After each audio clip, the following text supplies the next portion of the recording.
మే ఈరోజు నువ్వు చాలా అందంగా ఉన్నావే. ఏంటి మళ్ళీ తప్పు చేసి వచ్చావు? నేను నీకు ఎంత ప్రేమ చూపించినా సరిపోదు కదా. అవును, కానీ కూరలో ఉప్పు సరిపెట్టడం నేర్చుకుంటే చాలు. నీతో గొడవ పడకూడదని నిర్ణయించుకున్నా. చాలా మంచి నిర్ణయం, కానీ నువ్వు వినిపించుకోవాలి కదా. నువ్వు కోపంగా ఉన్నప్పుడు చాలా భయంగా ఉంటావే. అదే మా అమ్మ దగ్గర ట్రైనింగ్ తీసుకున్నా నేను. నాకు నీ మీద ఎప్పుడు కోపం రావట్లేదు తెలుసా. అవును, నీకు నేనంటే భయం ఎక్కువ, అందుకే కోపం రాదు నీకు. మన ఇంట్లో నువ్వే బాస్ కదనే. బాస్ ఒకటే కాదు, హెచ్ఆర్ని, మేనేజర్ని, ఆడిటర్ని అన్నీ నేనే.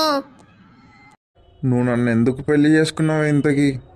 లైఫ్లో కామెడీ ఫ్రీగా ఉండాలని నిన్ను పెళ్లి చేసుకున్నా, ఎందుకంటే నువ్వు ఎప్పుడు కామెడీగానే ఉంటావు. సరే సరే కానీ ఈ ముచ్చట ఇంకెవరికి చెప్పకు, నా ఇజ్జత్ పోతుంది.